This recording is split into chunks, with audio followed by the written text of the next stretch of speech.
Chapter 1. My name and my truth high. My name is Nyra, and before I tell you anything else, you need to understand one thing. I didn't choose this life. This life chose me. You see this place? This quiet house, surrounded by nature. This is where I live now. But the real question is, why am I here? Why did I leave everything behind? Why am I living alone, in a place where even the phone has no signal? People think silence is peaceful, but sometimes silence is loud. It reminds you of everything you lost. And me? I lost everything, my family, my home, my world. So if you're wondering why I'm here, the answer is not simple. It's a story that started many years ago, on a day I can never forget. Chapter 2. The question, why am I here? You might look at me and think, she chose a simple life. She wanted peace. She wanted escape. But no, Abby didn't come here for peace. I came here because I had nowhere else to go. After everything that happened, the world didn't feel like home anymore. Cities felt loud, people felt distant. Everything reminded me of what I lost. So I made a decision to leave, to come somewhere quiet, somewhere disconnected, somewhere I could start again. But starting again is not easy, especially when you are completely alone. No family, no support, no one waiting for you, just you and your thoughts. And sometimes that is the hardest battle. Chapter 3. My father, the man who built my dreams before everything broke. There was someone who held everything together. My father. He worked in a factory. Long hours, hard conditions, low pay. But he never complained, not once, because for him, life wasn't about comfort. It was about responsibility. He used to wake up before sunrise and come back late at night, tired, but still smiling. And every time he looked at me, he said the same thing. Nyra, your life will be different. You will study, you will grow, you will become something bigger than this. He didn't have much, but he gave me everything: hope, strength, belief, and I believed him. I believed that one day, everything would be better. Chapter 4. The day the world ended. It was 20 January 2007. A cold morning, the kind of morning where everything feels slow, peaceful, normal. I remember waking up early. My father was getting ready for work, just like every other day. Nothing felt different. Nothing warned us. Nothing told us that this day would change everything. He looked at me before leaving, smiled and said, "I'll be back soon." Those were the last words I ever heard from him. Because that day, there was an attack far away from home, but close enough to destroy it. A sudden, violent incident in the United States. Chaos spread. Factories shut down. People ran. Fear took over everything. And my father, he never came back. Chapter 5. Losing everything at first. We didn't understand. We waited. Hours passed, then days, and then the truth arrived. Heavy, cold, final. My father was gone. But that wasn't the end. Because sometimes life doesn't break you once, it breaks you completely. In the chaos, in the aftermath, Abby lost more than just my father. My entire family was taken from me. In one moment, everything disappeared. No voices, no laughter, no home, just silence and me. Chapter 6. Becoming alone. People say time heals, but they don't tell you how long it takes to even breathe again. I became silent. I stopped talking, stopped feeling, stopped hoping. Because when you lose everything, hope feels dangerous. I moved from place to place. Nothing felt like home. Nothing felt real.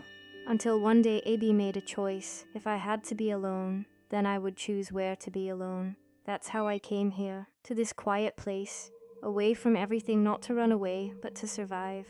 Chapter 7. Silence, fear, and a new thought. At first I hated this place. Too quiet, too empty, too real. No internet, no signal, no distraction, just me and my thoughts. And that's when something strange happened. For the first time, Abby started thinking clearly, not about pain, but about life, about the world, about what I could still become. Because even after losing everything, Abby was still alive, and maybe that meant something. Chapter 8. Discovering the power of technology. One day, I turned on an old laptop, slow, dusty, almost forgotten, but it worked.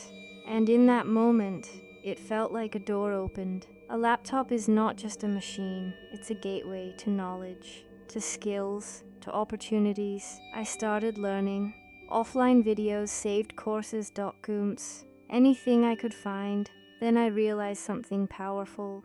Technology doesn't depend on where you are. It depends on how you use it. Even without internet, AB could prepare myself. And once I get connected, AB will be unstoppable. Chapter 9. Internet, Curiosity. And the dark side, I've always been curious. Not just about simple things, but about hidden things. The internet is not just what we see. There are layers, the surface web, normal websites, the deep web, private systems, and then the dark web, a place many people fear, a place people don't understand. And I won't lie, Abe, I'm curious about it. Not for wrong reasons, but to understand. To learn how systems work, how security works, how hacking happens. Because in this world, if you don't understand technology, you become vulnerable. Hacking is not just crime, it's knowledge, and knowledge can protect you or destroy you. So I want to learn, carefully, smartly, responsibly. Chapter 10. Rebuilding, my future, my rules now. This is where everything changes. I am not the same girl anymore. I am not just someone who lost everything. I am someone who is building something from zero, from silence, from pain. I want to use the internet wisely, not for wasting time, but for building a future, learning skills, starting a business, creating something valuable, maybe digital work, maybe online services, maybe something no one expects, because today, you don't need a big city to succeed. You need a strong mind, a clear plan, and the courage to start, and I have all three. My name is Nyra. I came here alone, broken, lost. But I will not stay that way, because this place is not my ending, it's my beginning. I lost everything, but I found myself. And this time, Abe, I'm not just surviving, I'm rising. Chapter 11. A new direction begins from this moment. Everything changed. I stopped thinking about what I lost and started thinking about what I can build.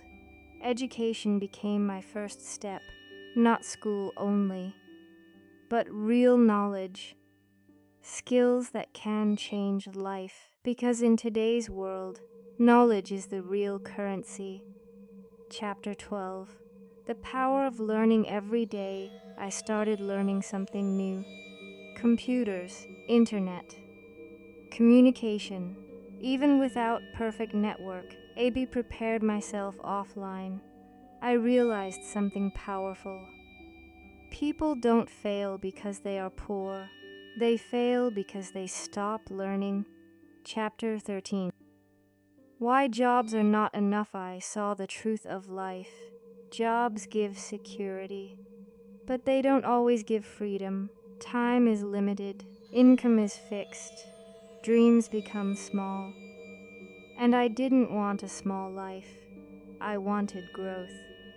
Chapter 14. Thinking like a builder. So I changed my mindset. Instead of thinking like an employee, AB started thinking like a builder. What can I create? What problem can I solve? Because real success comes from creating value. Chapter 15. The internet is a world. When I finally understood the internet, it felt like a universe. Millions of opportunities. Education, business, skills, communication, but also distractions. So I learned control. Use it. Don't lose yourself in it. Chapter 16. Dark corners of knowledge. I also discovered something deeper. The internet has hidden layers. Some are useful for privacy and research, but some are dangerous and illegal. And I understood one thing clearly. Knowledge is powerful, but responsibility is everything. So I chose the right path. Learning, not misuse. Chapter 17. Starting. Smalley didn't wait for big opportunities. I started small, writing ideas, learning skills, observing successful people. Every small step mattered, because success is not one big moment. It is many small steps. Chapter 18. Business mindset. Then I learned business thinking. You don't need a big office. You don't need a big city. You need an idea, skill, and consistency. That's it. Even one skill can change your life. Chapter 19. Struggles. Our training life is not easy. Struggles are not punishment, but struggles are not training. Every problem makes you stronger. Every failure teaches something, and every painful moment builds your future strength. Chapter 20.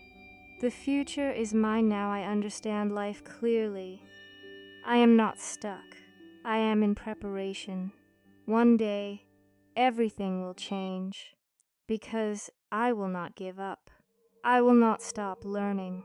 I will not stop building. After time of deep research, learning, and understanding how the world truly works, I finally made one clear decision: to focus on finances and building my future. From that moment, everything changed. My mindset became sharper, my goals became clearer, and my time became more valuable. Now, every day, every hour, and every moment is dedicated to growth, financial independence, and self-improvement. I no longer waste time on distractions. I invest my energy into learning, building skills, and creating opportunities. This is not just a phase, it's a commitment to rise, to succeed, and to build a life I once only dreamed of.